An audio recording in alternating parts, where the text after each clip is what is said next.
네, 안녕하세요. 반갑습니다. 시네브로의 이즈입니다. 정말 오랜만이네요. 저희 인트로가 조금씩 스며드는 영화 채널 시네브로였죠. 이렇게 거의 한 2달 만에 돌아온 것 같습니다. 원래 함께하던 분들이 개인 사정으로 하차하면서 저 혼자 남게 됐죠. 혼자서도 해볼까 하다가 그냥 좀 쉬었어요. 쉬다가 언제까지 쉴 순 없다. 그래도 해야 되지 않겠나. 그래서 언제 어떻게 할까 하다가 원래 인원을 더 멤버를 뽑으려고도 했었는데 그게 잘 안 됐고요. 코로나 시국에 어디서 사람을 모집해야 될지도 잘 모르겠고 뭐 여차여차 하다가 결국 이제 혼자 하기로 했습니다. 바로 들어가 보도록 할게요. 이번에 다룰 영화가 아니라 시리즈는요, 원래 저희가 넷플릭스 특집을 하고 있었죠. 넷플릭스 오리지널 시리즈를 다루고 있었는데, 그래서 이번 시간에 다룰 시리즈는 무브 투 헤븐, 나는 유품 정리사입니다 라는 시리즈예요. 총 10화로 되어 있고요. 하나마다 거의 50분 정도 시간이 소요됩니다. 이게 원래 제가 봤던 게 한 달 전인가 2달 전에 원래 이 시리즈를 바로 하려고 혼자서라도 하려고 봤었는데 한 5화까지 봤었어요. 그리고 한동안 안 보다가 어저께인가 그저께 몰아서 10화까지 다 봤죠. 그 결과물을 이제 말씀을 드리려고 해요. 방식이 지금까지와는 좀 다릅니다. 지금까지는 보통은 대본 없이 그냥 즉흥적으로 하거나 혹은 뭐 대본을 써서 그대로 읽는 방식으로 갔었죠. 하지만 그런 방식들은 좀 단점이 있습니다. 왜냐면 이게 소설이면 상관없어요. 소설이면 소설을 펴놓고 그 텍스트를 읽으면서 나는 이 문장이 와닿았다 뭐 이런 식으로 그때그때 말할 수 있죠. 하지만 영상 같은 경우에는 영상이라는 텍스트는 화면으로 존재하잖아요. 가장 좋은 방법은 영화 평론을 하는 가장 좋은 방법은 영화를 직접 보면서 그 장면에 대해서 얘기를 하는 거겠죠. 하지만 그동안은 스튜디오에서 녹화를 한다든지 하면서 그런 환경이 잘 갖춰지진 않았었어요. 어려웠죠. 하지만 이제 집에서 제가 하면서 그렇게 할 수 있게 됐습니다. 제 노트북을 앞에다 놓고 영상을 바로바로 보면서 그거에 대해서 저의 코멘트를 다는 식인 거죠. 주석을 다는 거죠. 이런 방식 되게 좋습니다. 하지만 여러분들한테는 이 영상을 보여드릴 수는 없어요. 왜냐면 저작권에 걸리기 때문에. 그래서 영상은 저 혼자만 보고 말씀을 드리려고 합니다. 그래서 옆으로 찍는 방식을 한번 시도해 보고 있어요, 지금. 새로운 방식이죠. 자, 바로 들어가서요. 자, 무브 투 헤븐 1화를 보면서, 저는 이제 화면을 보면서 말씀을 드릴 거예요. 말씀을, 이제 한번 리뷰를 해보도록 하겠습니다. 제일 첫 장면이 뭐냐면, 어떤 청년이 일을 하다가 사고를 당해요. 공장 같은 데서. 그게 첫 장면입니다. 이게 주인공은 아니고, 그러니까 이 전반적인 스토리가 어떻게 되냐면 유품 정리사라는 생소한 직업인데 그 직업을 잘 잡았죠. 유품 정리사는 어떤 사람이 돌아가시면 죽으면 그 사람의 유품을 대신 정리해주는 직업인 것 같아요. 여기 묘사된 바로는 실제로 있는 직업인지는 모르겠지만 이 드라마를 통해서 처음 접한 직업이긴 합니다. 그래서 되게 뜻깊은 직업이고 뭐 저는 못하겠지만 무서워서 하지만 그래서 어쨌든 신선했어요. 소재 자체는 지금까지 대중 매체 어디에서도 다루지 않았던 그런 새로운 직업인 거죠. 뭐 경찰, 기자, 공무원 혹은 국회의원 이런 직업은 선생님 이런 직업은 너무 많이 다뤄져 왔었죠. 식상하죠. 그들이 어떤 일을 하는지도 우리가 대충 알고 있고. 하지만 이 직업은 이 직업 자체를 묘사하는 것만으로도 되게 신선해요. 그래서 이 소재의 힘, 소재의 신선함만으로도 먹고 들어가는 시리즈였어요. 예. 광고도 아마 그렇게 했던 것 같아요. 나는 유품정리사입니다 하면서 그런 식으로 유품정리사가 어떤 일을 하고 있는지 그런 걸 보여줬던 것 같아요. 그대로 보여주기만 해도 흥미롭죠. 그래서 처음에 그 주인공은 아니고 사고를 당하는 청년, 그래서 죽죠. 기계 같은데 빨려 들어가 죽는 걸로 나오고 있어요. 그래서 이 청년의 인트로도 강렬하고, 그러니까 이 스토리 자체가 어떤 사람이 죽으면 그 죽기 직전에 전사를 보여줍니다.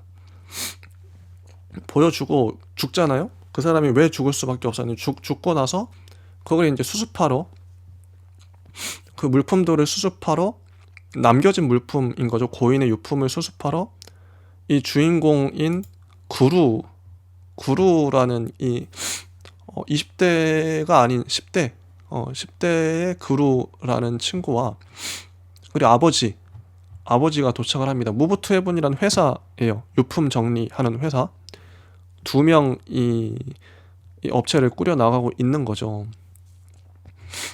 근데 아버지와 아들이 일을 하다가 아버지도 초반에 돌아가십니다.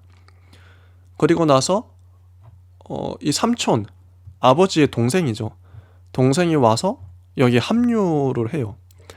이 항구루 역에는 탕준상 씨가 했고, 이분은 아스퍼거 증후군을 앓는 청년으로 나와요. 아스퍼거 증후군이라는 게 뭐냐면, 여기 나무위키를 보면 자폐 스펙트럼 장애라고 나오는데, 근데 이 그루는 머리가 되게 좋아요. 머리가 좋아서 보는 건 다 기억합니다. 이미지를 눈앞에 보이는 것처럼 다 기억을 해요. 근데 그게 이제 사건을 풀어가는 실마리가 되기도 하죠. 요런 캐릭터 극인데, 이것도 아스퍼거 증후군을 앓고 있는 그 남자아이와 그루란 남자아이와 요 아이를 좋아하는 나무라는 옆집 소녀가 있습니다. 이 나무가 그루를 좋아하죠. 그래서 항상 같이 다니고, 그게 활력을 주는 이런 역할을 나무가 하고 있고요. 그루는 어떤 천재 같은 느낌? 일본 만화 같은 데 보면 항상 천재 캐릭터들이 나오잖아요. 딱 그런 느낌, 일본 만화 느낌이 많이 나요. 그루 캐릭터를 보고 있으면. 그리고 상구는 이재훈 씨가 맡았는데, 이재훈 씨 너무 연기 잘하죠. 훈훈하고. 이 상구는 삼촌으로 아버지에 대한 증오감이 있어요. 감옥에서 출소를 하고 나왔죠. 그래서 그루의 후견인이 됩니다. 그리고 이 상구는 한때 권투 선수였고 지금 파이터로 일을 했었어요. 그런 식으로 돈을 벌었죠. 어둠의 세계에서. 상구 삼촌이 그루와 무브 투 헤븐을 같이 하면서 벌어지는 에피소드들. 거기 나무도 끼어들면서 이 세 사람이 아기자기하게 티격태격하면서 만들어가는 에피소드들이 주 스토리입니다. 그리고 안타까운 죽음들, 그 사연들이 소개가 되죠. 한 명 한 명. 근데 이게 전반적인 스토리인데 물론 이대로 가진 않아요. 그럼 재미가 없겠죠. 그래서 하나씩 볼게요. 한번. 이 첫 번째 죽음을 묘사하는 것으로 이 1화가 시작을 합니다. 이 청년은 너무 안타까워요. 근데 이 청년도 그냥 묘사된 게 아니라 이 공장에서 이 다리를 절게 된 이 청년도 그냥 묘사된 건 아닌 것 같아요. 그 실제 있었던 사건을 뉴스에서 보여졌던 중요한 사회 문제로 다뤄졌던 사건들을 가져와서 다루고 있는 것으로 보여요. 예전에 공장에 얻은 어디 이제 뭐 실습을 갔다 그랬나? 어떤 청년이 그런 게 있잖아요. 고등학생이나 혹은 뭐 고등학생이었나? 하여튼 뭐 대학생이었나? 실습을 갔는데 거기 어떤 기계 같은 데에 껴서 죽었다. 그런 기사가 종종 나왔죠. 되게 안타까워 했었는데 그 기사를 아마 이 작가분도 보신 것 같아요. 네, 보신 것 같고 여기 사회 문제들이 은근히 많이 나옵니다. 그래서 저는 이 드라마가 좋았었어요. 각본을 윤지련 씨가 썼는데 뭐 엔젤아이즈 꽃보다 남자 등을 집필하셨다고 합니다.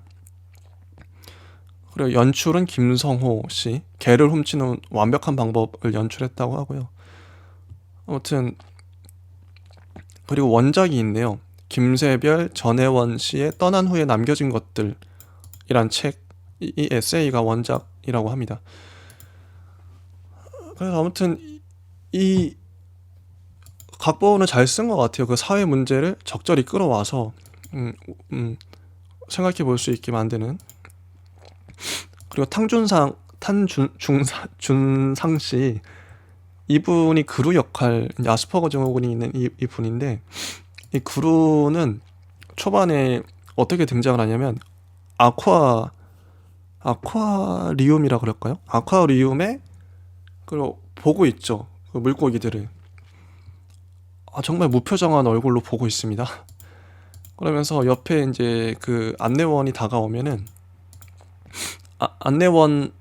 안내원한테도 이거를 다 설명을 해줘요. 그리고 이 그루한데 물고기들이 막 움직이다가 물고기들이 갑자기 멈추는 장면.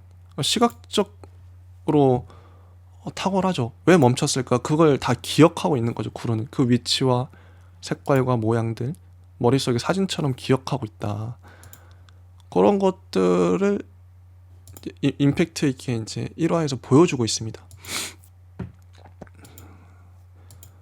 그리고 이제 이 아버지 역할을 하신 이분도 얼굴이 되게 선하고 좋으세요. 여기 보면 이름이 뭐였더라. 아무튼 이분도 되게 유명하신 분으로 알고 있어요. 아무튼 그렇고 처음에 이제 그거를 말씀드려야겠네. 이게 이제 그 사람이 죽어서 죽을 때마다 이 무브 투 헤븐이 가서 그 현장에 가서 하는 절차들이 있습니다. 그 유품을 담을 그런 케이스 같은 걸 가져가서 거기서 그루랑 그 아버지가 모자를 벗고 이제 묵념을 하는 거죠. 묵념을 하면서 하는 말들이 있어요. 지금부터 김선우님의 마지막 이사를 시작하겠습니다. 뭐 이런 식으로 하는 거죠. 묵념을 하고 그리고 그루는 교향곡을 들으면서 항상 이어폰을 끼고 다니거든요. 모자를 쓰고 그러면서 정리를 해요. 유품을 상자에 담는데 뭐 버릴 것과 버리지 않을 그 상자에 담을 것을 나눠서 정리하는데 그 나눠서 정리할 때 그 노란 박스에 들어가는 유품들이 그루와 아버지가 보기엔 되게 중요한 유품인 거죠. 누군가에게 전해줘야 할. 이게 실마리가 돼서 이 노란 박스를 전해주기 위해서 스토리가 전개가 됩니다. 저는 이게 이 드라마의 메시지랄까요? 철학은 장점이랄까? 그건 죽음이죠. 누가 보더라도 누군가의 죽음을 다루는 건데 이거 되게 어려운 거거든요. 왜냐면 가볍게 다루면 안 되기 때문에 누군가의 죽음은 그 사람의 전부고 절실하잖아요. 그래서 여기 나오는 한 명 한 명도 어떻게 보면 역사적인 사건과 사회적인 사건과도 긴밀히 연결되어 있는 상징적 인물들로 보이고, 그렇기 때문에 죽음을 함부로 다룰 수는 없겠죠. 근데 그 다루는 방식이 되게 제가 봤을 땐 예의 있고 섬세하고 세련되다. 네. 그렇게 보여집니다. 어떻게 보면 죽음을 다루는 방식의 모범적인 케이스인 것 같아요. 대중 매체에서 어떻게 죽음을 소재로 다룰 수 있나. 너무 가볍지 않게, 무겁게 다루면서도 또 지루하지 않게, 의미 있게 그 한 사람 한 사람의 삶을 응시하면서 꿰뚫어 보는 거죠. 그건 어떻게 이루어지는가? 그루가 실마리가 됩니다. 그루가 일반인과는 다르게 어떻게 보면은 그루는 그런 역할도 하는 거죠.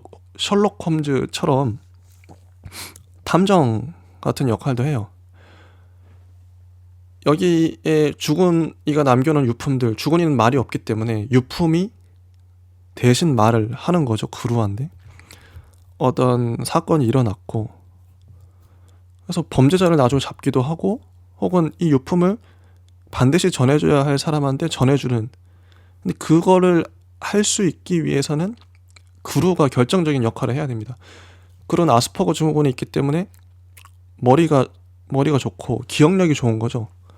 기억력이 월등하게 좋기 때문에 그 뛰어난 기억력으로 이 모든 것들을 다 조합을 해서 그때그때 실마리를 발견합니다.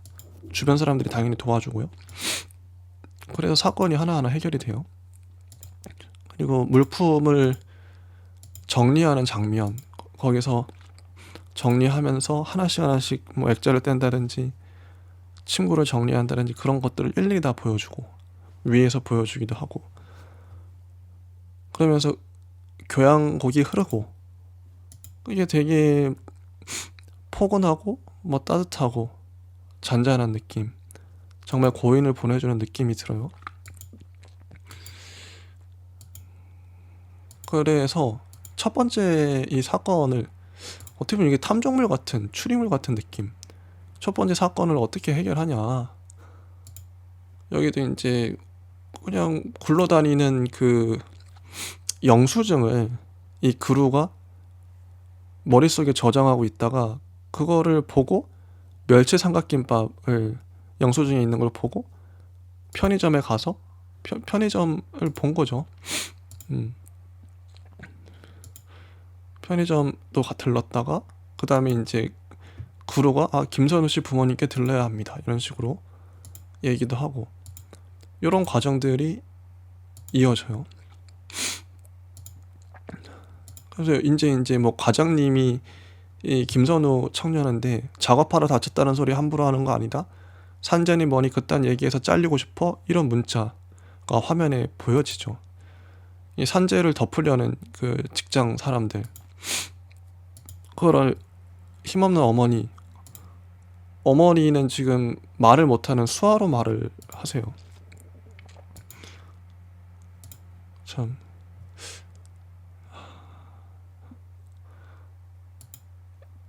일 주시고 월급 줘서 감사하다고 일 열심히 하라고 하면서 수화를 번역을 하죠.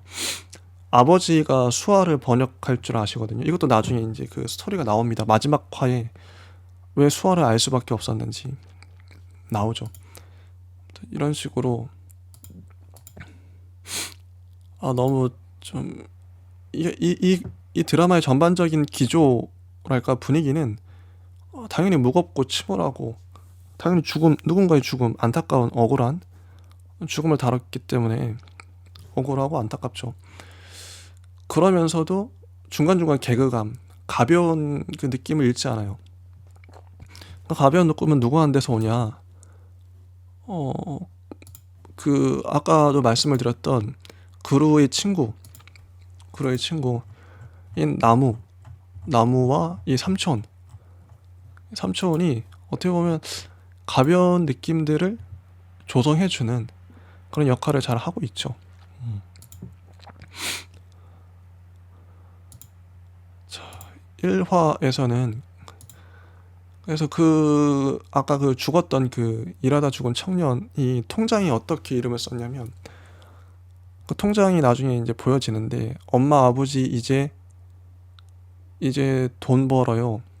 이게 이제 입금할 때 그 써놓고 그다음에 3만 원씩 입금을 하는 거예요. 일할 곳이 생겨서 매일 감사해요. 3만 원 입금하고 이 이름으로. 건강하면 못할 게 없다는 명심할게요. 3만 원. 엄마 무릎 수술해 드릴 거예요. 3만 원. 아버지 백내장도 고쳐 드릴게요. 3만 원. 이런 식으로 통장에 써 있는 걸 발견하는 거죠. 이런 것이 감동의 포인트가 된다. 네, 포인트가 된다. 그리고 그루가 어쨌든 이렇게 사건을 잘 해결하고, 그루가 어떤 호텔의 수족관을 보고 있는 사이에 아버지가 횡단보도를 걷다가 심장마비로 사망합니다. 이게 1화까지의 내용이에요. 이렇게 아버지는 나오자마자 돌아가시고, 참 아버지를 화장한 거를 그루는 받아들고, 이게 이제 영상이고 1화고, 그리고 이제 요 1화에서 삼촌이 등장을 합니다. 그러니까 이 상구란 삼촌, 만약에 아버지와 아들만 있었으면 잘 맞는 콤비니까 뭐 싸울 일도 없고 재미가 없겠죠. 극적 재미. 근데 극적 재미를 위해서 삼촌이 등장할 수밖에 없었다. 당연히 이재훈은, 조상구는 한구루와 처음부터 트러블을 일으킬 수밖에 없겠죠. 그런 역할이니까. 극에서 뭐 이 삼촌도, 이걸 어디서부터 얘기해야 되나, 이게 사연이 있어요.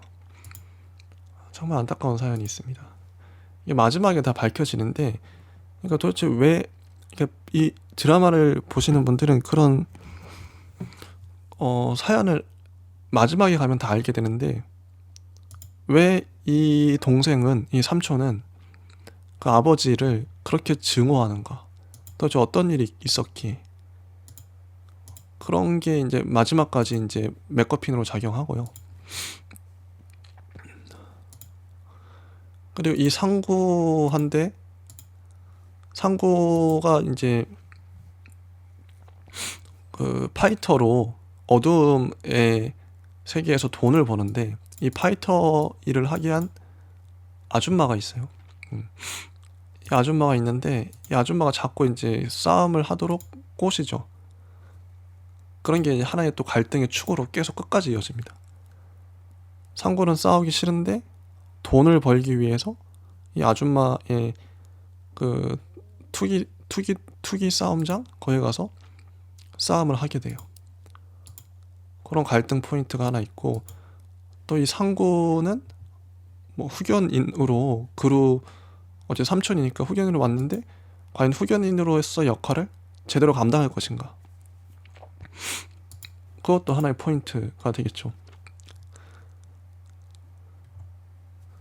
이 상구는 좀 파이터니까 주먹이 먼저인 사람이라서 처음부터 그루랑 많이 티격태격하죠.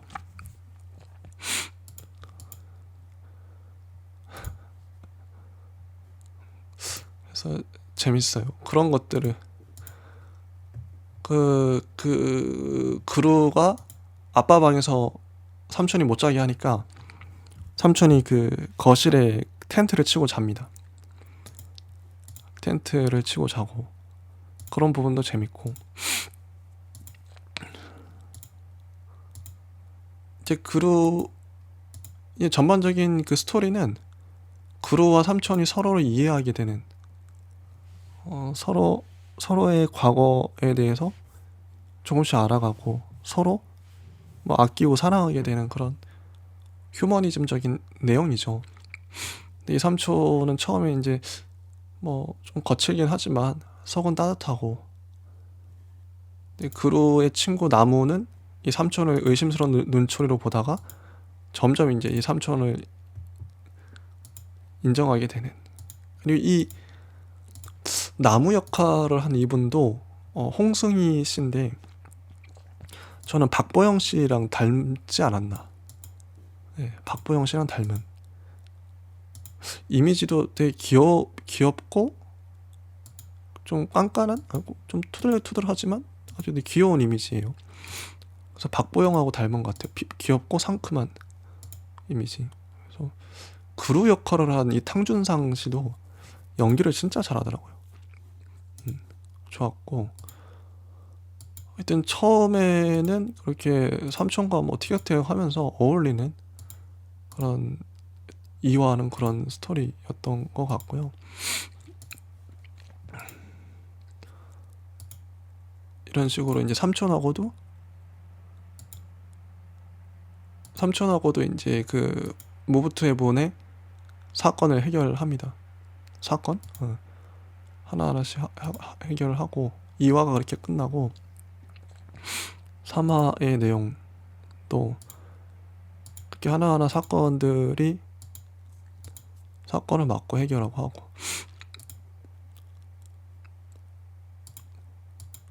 재밌어요. 전반적으로. 근데 초반에는 제가 봤을 때 한 5화까지는 약간 좀 루즈할 수 있다. 근데 6화, 7화 이렇게 넘어가면서 이게 한 번에 반전 포인트가 있는데, 사건을 하나씩 해결하는 그런 포인트잖아요. 뭐 오징어 게임도 마찬가지겠습니다만, 오징어 게임도 전반적인 틀거리가 예를 들면 무궁화 꽃이 피었습니다 끝나고 그 다음에 뭐 다음 게임으로 넘어가서 다음 게임을 하고 그 다음에 또 다음 게임 뭐 줄다리기를 한다든지 아니면 달고나를 뭐 이제 이렇게 한다든지 게임이 하나씩 준비돼 있죠. 그럼 이 게임 다음에 A 게임 다음에 B 게임이 나오고 B 게임 다음에 C 게임이 나오는 요런 틀거리인데요. 요대로 쭉 가면 무난하게 가버리면 재미가 없겠죠. 왜냐면 예상되기 때문에. 잘 만든 드라마는 그대로 따라가지 않습니다. 전반적인 틀거리는 있지만 이 무브 투 헤븐도 처음에는 그렇게 무난하게 가는 것 같아요. A 사건 다음에 B 사건, 뭐 A 유품 정리 다음에 B 유품 정리 이렇게 가죠. 그걸 해결하고 그 다음에 C, D 뭐 이렇게 가는 게 정상일 텐데 그러면 재미가 없죠. 그래서 어떤 식으로 작가가 약간 틀어주냐면, 물론 A, B, C 사건은 처음엔 나옵니다. 왜냐면 이 관람객들이 적응을 해야 되기 때문에 이 사건 맥락에 적응을 해야 되고 이 캐릭터 소개해야 되고 갈등 소개해야 되고 인트로기 때문에 초반엔 무난하게 사건을 담당하고 해결하고 그렇게 가죠. 한 A, B, C 정도 가다가 그 다음에 그게 한 1, 2, 3, 4, 5화 정도까지 된 것 같고요. 한 6화부터 한 절반 기점으로 그게 틀어요. ABC 사건 다음에 DEF를 맞진 않아요. 물론 중간에 맞긴 하지만 어떻게 되냐면 그 이후로는 남의 사건을 하는 게 아니라 이 그루와 이 삼촌과 이 그루의 아버지, 죽은 아버지의 전사, 과거가 아주 비중 있게 다뤄집니다. 그 부분이 참 전 좋았어요. 요즘에 이런 식으로 드라마를 세련되게 잘 만들더라고요. 네, 그게 포인트였다. 그래서 후반에 가면 더 재밌어진다. 몰입도가 높아진다. 그런 걸 말씀드릴 수 있을 것 같아요. 근데 여기 다뤄지는 사람들도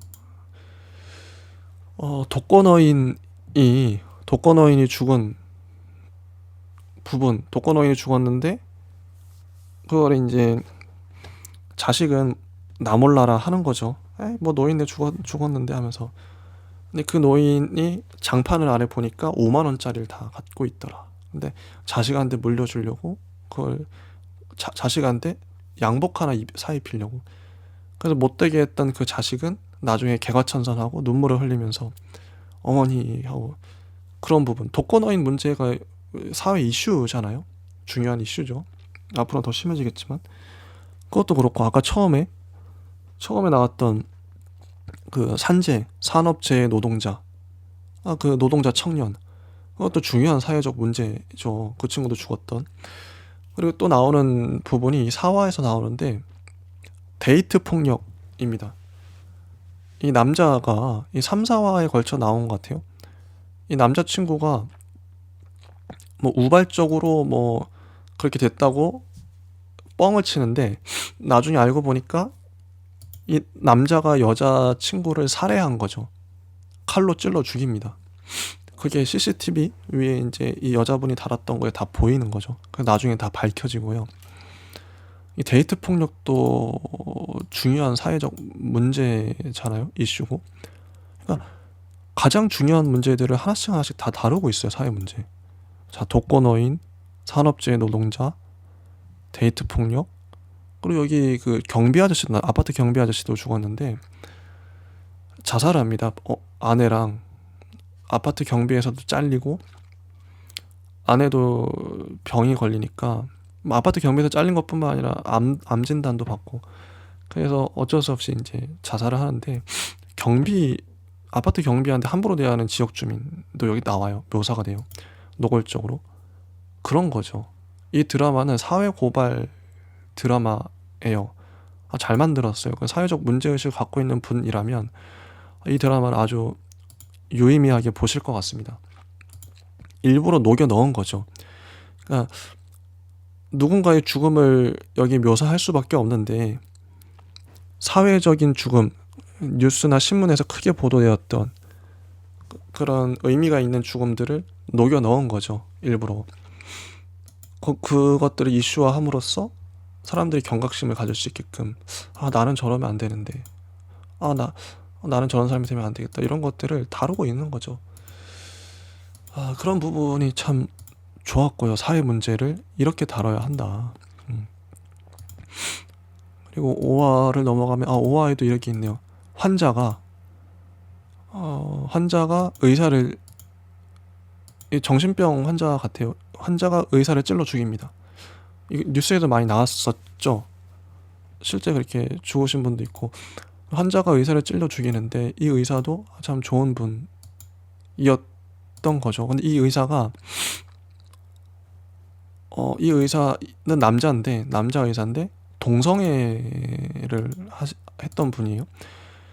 예전에 그 자기 병원에 입원했던 어떤 바이올리니스트 남자와 사랑에 빠졌었죠. 동성애 문제도 다뤄요. 의사의 죽음도 다루고. 그러니까 이 드라마가 스펙트럼이 상당히 넓죠. 아주 여기 다루고 있는 에피소드가 하나하나가 되게 인상적이고 지금 가장 핫한 이슈들을 다루고 있어요. 주인공 그루부터가 장애가 있잖아요. 장애가 있는데 그루를 다루는 방식도 저는 아주 좋게 봤습니다. 장애인을 다루는 게 항상 문제잖아요. 매체에서. 이게 잘못 다루면 되게 가벼워지고 우스워질 수 있거든요. 장애인을 대상화할 수가 있고. 하지만 여기서는 그루는 전혀 우스워 보이지 않고 오히려 사건을 해결하는 주체가 되고, 그 그루를 편견 없이 보는 나무가 있고, 그런 거죠. 네. 무엇보다 아버지와의 전사가 나중에 나오고. 그렇습니다. 5화, 6화가 지나고, 이제 마지막으로 그 얘기를 해야겠네요. 이제 7화부터는 본격적으로 전사가 나오니까요. 그 얘기를 해야 될 것 같아. 이 삼촌인 이 상구, 이재훈 씨가 이제 역할을 맡은 상구의 스토리, 백그라운드 스토리가 있는데요. 상구는 어떤 사연이 있냐.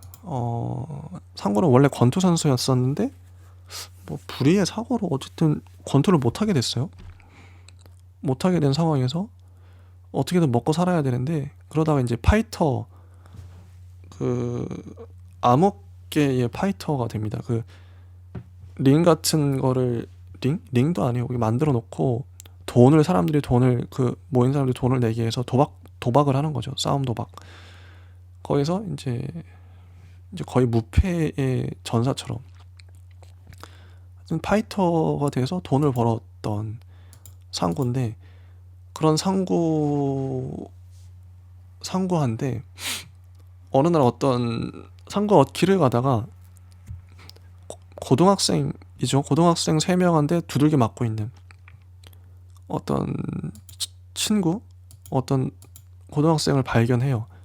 근데 이 고등학생을 구해주죠. 근데 이 고등학생은, 이 친구는 상구한테 반한 거죠. 내 목숨을, 내가 그때 죽으려고 그랬는데 그 다리 위에서 뛰어내리려고 그랬거든요. 근데 상구 덕분에 안 뛰어내렸어요. 내 목숨을 당신이 살려줬으니까 내 목숨 책임지라고 하면서 상구가 운동하는 권투 도장으로 찾아와서 권투를 배웁니다. 가르쳐달라고 해서 처음엔 상구도 뭐 이런 미친놈이 있어 하면서 거부하다가 어떻게 친해졌어요. 형제처럼 지내게 된 거죠. 이 상구의 동생이 됩니다. 그래서 그 친구는 결국 운동 열심히 해서 뭐 청년부, 대학부 뭐 이런데 권투 시합 가서 다 이기고 승리하는 그런 사람이 돼요. 잘 나가게 된 거죠, 상구 덕분에. 나중에 근데 알고 보니까 이 친구가 그 권투 선수들이 자주 걸리는 그런 병이 있대요. 너무 머리가 많이 울리고 하니까. 그래서 너무 많이 맞으면 머리가 아프고 막 치매기도 오고 해서 권투를 더 이상 못하게 된 거죠. 권투를 접으려고 그러는데 이 친구한테 여기 나오는 아줌마가 있어요. 아까 이제 상구를 이 어둠의 파이터로 이끌어들인 그 보스, 아줌마 보스가 이 친구랑 상구랑 붙인 거죠, 싸움을. 둘이 싸우는 걸 싸우기 직전까지 몰라요. 결국 이제 스승과 제자가 붙은 건데 이 제자가 상대가 안 되죠. 상대가 안 되고 스승 이 상구는 어쩔 수 없이 이 아줌마 보스의 말을 들으면서 싸우는데 처절하게 싸우다가 상구가 그만 이제 이 제자, 이 학생을 KO 시키려다가 죽이고 맙니다. 원래 지병이 있었기도 했고 실수였죠. 그게 이제 이 상구한테는 트라우마가 된 거예요. 잘못해서 죽어버리는 바람에. 이게 평생의 한이 된 거죠. 참 안타깝죠. 그래서 근데 처음에 죽진 않고요. 쓰러지고 식물인간이 됩니다. 식물인간이 되는데 식물인간이 돼서 이 친구를 어떻게든 살리려고 돈을 보태고 하죠. 하지만 나중에 죽어버립니다. 결국 수술도 못하고 죽어버려요. 근데 이 아줌마는 자꾸 상구한테 그 식물인간 된 그 친구를 살리기 위해서 병원비를 대야 되니까 네가 파이터로 계속 싸워야 된다, 이런 식으로 못되게 꼬시는 거죠. 그런 이야기가 나옵니다. 안타깝죠. 이게 상구도 아픔이 있고요. 근데 이 아픔이 다가 아니에요. 또 어렸을 적에 또 아픔이 있습니다. 그게 뭐냐면 여기 그려지는 게 상구와 아까 그 그루의 아빠였던 형이 있죠. 원래 형제였는데 둘이 형제였는데 그 어린 시절에 아빠한테 맞고 살았었어요. 아버지가 폭력적인 그런 사람이어서 항상 맞고 살았는데 어느 날 이제 그 형은 이제 집 밖으로 쫓겨난 것 같아요. 그리고 이제 그 아버지도 얼마 안 있어 죽고 이제 상구 혼자 남았는데 집에 아버지가 죽었으니까 상구는 어떻게 살아야 되나 이제 조만간 뭐 고아원에 갈 것 같다 이렇게 된 거죠. 그 상황에서 형이 이 상구한테 몰래 찾아와서 내가 너를 네 생일날 6월 29일인가 그때 데리러 올게, 짐 싸서 나와라, 역으로 와라. 근데 상구는 그 말을 믿고 응 알았어 형 하면서 생일 선물도 사와야 해 하면서 기다린 거죠. 근데 3일을 기다렸어요, 그 역에서. 근데 형이 안 왔습니다. 안 오는 바람에 3일을 기다렸다고 하면서 안 오는 바람에 결국 상구는 고아원에 가고 이렇게 불우하게 자란 거죠. 형에 대한 평생의 그런 왜 형을 안 왔을까? 자기 결국 속였다. 그 한을 갖고 살았는데요. 당연히 스토리가 있죠. 형은 오려고 했었어요. 정말 오려고 했습니다. 이 수인역으로 오려고 했는데 상구한테 나이키 신발을 사주기 위해서 상구가 원하는 생일 선물 서울에 있는 삼풍백화점에 갔던 거예요. 삼풍백화점에 가서 나이키 신발을 샀는데 여러분도 아시겠지만 그때 삼풍백화점이 무너진 겁니다. 백화점에 갇혀서 한 3일 동안 병원에 3일 동안인가 백화점에 무너진 잔해 속에 있었고 하필 그때가 이제 동생을 만나러 온다고 약속했던 그때. 그래서 못 왔던 거예요.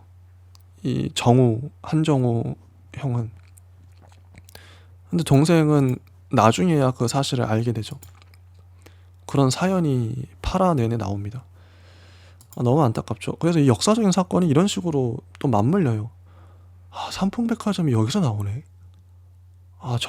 전율이 일죠. 절묘하게 잘 끼워 넣었다고 생각해요. 이게 어떻게 보면 어떤 사건을 애도하는 영화가 혹은 뭐 드라마가 애도할 수 있는 방법 중에 하나이지 않을까. 물론 이게 뭐 만들다 보니까 삼풍백화점 사건도 여기 작가가 넣었겠지만 여기서 나왔을 때 되게 뭔가 충격적이고 그때 그런 일이 있었지 이게 생각이 되더라고요. 좀 뭔가 묵상하게 되는 애도하게 되는 그런 효과가 있다고 할까요? 저는 좋았어요. 이 시리즈 상으로 이 동생이 그 상처를 이제 형을 이해하게 되고 삼풍백화점 안타깝죠. 이렇게 나왔고요. 그게 8화의 내용이고 그리고 이제 그루 얘기 나옵니다. 그루 8화 이후에 그루 얘기가 나오는데요. 그루 얘기 전에 또 한 명이 나와요. 매튜라고 한국에서 미국에 입양 갔다가 다시 파양돼서 미국인 국적도 못 얻고 다시 한국으로 온 청년이 있어요. 이 매튜가 파양됐던 이유는 심장이 아픈데 그걸 미국에 입양돼서야 이 심장이 안 좋다는 걸 거의 입양 부모가 발견하고 난 얘 키울 수 없다고 해서 파양시켜버린 거예요. 그럼 이 사람은 한국인도 아니고 미국인도 아니에요. 그건 누가 책임질 건가? 이런 사람들이 은근히 많다는 거죠. 저는 이 드라마를 보면서 알았는데 이것도 사회 문제죠. 중요한 사회 이슈라고 생각해요. 소수자, 약자인 거죠.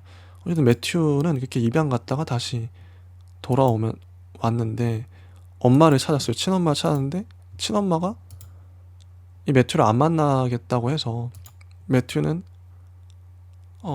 혼자 절망하고 좌절하다가 모텔에 살았었어요. 모텔에 잠시 묵었었는데 모텔에서 죽습니다.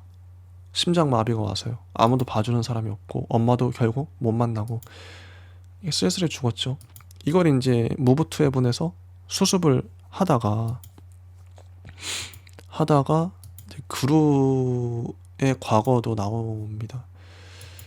그루의 과거가 나와요.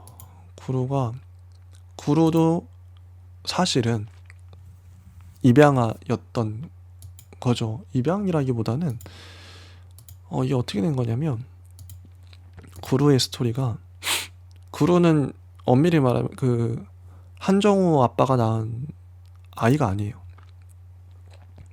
예전에 이 아빠가 그루의 아빠가 부산에서 119 구조대를 했었는데 그때 당시에 어떤 정화조에 고양이 울음소리가 나서 주민 신고가 온 거죠. 정화조에 고양이가 들어와가지고 고양이 좀 어떻게 좀 처리해달라. 근데 이 아빠가 아파트 정화조 안에 빌라 정화조 안에 들어갔는데 알고 보니까 고양이가 아기처럼 울잖아요. 고양이가 아니라 정말 아기가 그 포대기에 쌓여져서 신생아가 버려져 있었던 거예요. 정화조 안에. 얼마나 추웠겠어요. 그 한겨울에 눈 오는데. 그래서 이 아이를 신생아 집중치료실로 데려가서 치료를 합니다. 그때 이제 이 정우 아빠는 구루를 보고 정이 든 거죠. 정말 여기도 묘사가 잘 되어 있어요. 정말 연약한 나약한 모습이. 근데 구루를 이때 이 아버지와 이 정우 아빠와 그리고 엄마 아빠가 구루를 보고 정이 들어서 입양을 합니다. 우리가 키웠으면 좋겠다고. 안 그랬다면 매튜처럼 됐었겠죠. 해외로 입양 가서 다시 또 파양돼가지고 이도저도 못하는 그런 신세가 될 수 있었는데, 이 두 사람이, 이 착한 사람들이 구루를 입양을 해요. 근데 안타깝게도 구루의 엄마는 병에 걸려서 빨리 죽고요. 구루가 거의 한 초등학생 때였던 것 같아요. 구루는 그때부터 아스퍼거 증후군이 있어서 눈물도 안 흘리고 그냥 어떤 정보에 대한 기억만 하고. 그쵸. 근데 이 구루를 보면서 엄마가 마지막으로 했던 말이, 너를 만나서 너의 엄마여서 내가 행복했다. 내 인생에서 가장 행복했던 거는 너의 엄마였던 거다. 그래서 엄마는 죽습니다. 아빠랑 구루만 남겨졌는데, 그러니까 이 아빠는 소방관도 그만둔 거예요. 생의 마지막 순간을 아내와 보내고 싶다. 그래서 아내 곁에 있으려고 소방관도 그만두고 구루랑 아내랑 살았던 거죠, 한동안. 이게 집에서 아내와 시간을 보내고, 아내가 죽고 구루와 이 아빠는 서울에 올라와서 무브투해본을 이렇게 했던 거예요. 이 회사를 차려서 유품 정리사를 했던 거죠. 이해가 이제 다 퍼즐이 맞춰집니다. 이 마지막까지 보면 왜 구루의 아빠가 유품 정리사를 할 수밖에 없었는지, 자기가 삼풍백화점의 피해자였고, 그러니까 수많은 죽음을 봤을 거 아니에요. 백화점에 매몰되면서 당사자였으니까. 그러니까 죽음에 대해서 각별하게 생각할 수밖에 없었겠죠. 그래서 모투해본 하면서 남의 죽음을 잘 수습해주는, 정리해주는 역할을 했던 겁니다. 그런 직업을 가졌던 거죠. 구루도 아버지랑 같이 열심히 했던 거고요. 이런 스토리 상당히 감동적이, 실제로 보셔야 됩니다. 이게 10화까지의 스토리고요. 이렇게 하면서 이 삼촌도 마음의 상처를 다 치료하게 돼요. 그 한정우 아빠에 대한 오해도 다 풀게 되고요. 정말. 그래서 정우 형이, 상구한테는 정우 형이니까요. 정우 형이 이제 상구를 못 만났잖아요. 그 나이키 신발 가져다 주려고 갔는데 삼풍백화점에 갇히는 바람에. 근데 그 시점부터 매년 이 상구의 생일마다 나이키 신발을 사서 보관해 뒀던 거예요. 올해 생일 축하해 하면서 몇 살 하면서 적어가지고. 그것도 상당히 감동적이에요. 이런 식으로. 그리고 마지막에 구루도 아버지의 그 유골함을 항상 집에 갖고 있었는데 그거를 이제 보내줍니다. 어머니가 묻혀있는 그 나무 수목장을 했는데 그 나무에 아버지의 유골을 뿌려드린 거죠. 이렇게 드라마가, 이 시리즈가 끝이 납니다. 처음엔 솔직히 이게 5화까지 봤을 때는 뭐 끝까지 볼 필요가 있을까? 이런 생각을 했었어요, 솔직히. 약간 좀 지루한 느낌도 있고 해서. 근데 끝까지 보길 잘했다. 이건 역대급 드라마다. 담고 있는 사회적 메시지도 그렇고, 사회적 약자를 따뜻하게 보는 그런 것도 그렇고, 정말 의미가 많은 드라마이지 않나. 좀 어떻게 보면 심파 느낌도 있지만 당연히 그 상황에서 그렇게 울 수밖에 없지 않나. 울컥하는 장면들이 뒤로 갈수록 많이 나옵니다. 정말 이재훈 씨도 그렇고 오열을 하는데요. 오열을 할 수밖에 없죠. 울고 또 울고. 이재훈 씨 정말 많이 울었어요. 여기서 울 수밖에 없는 장면들의 연속이었다. 좀 마음이 따뜻해지고 싶으시거나 실컷 울고 싶다 그러시는 분들, 죽음에 대해 생각해보고 싶다 그러시면 이 무브 투 헤븐 추천합니다. 넷플릭스. 여기까지 하고요. 다음 시간엔 또 다른 넷플릭스 시리즈로 그걸 다 보고 또 오도록 하겠습니다. 예, 감사합니다.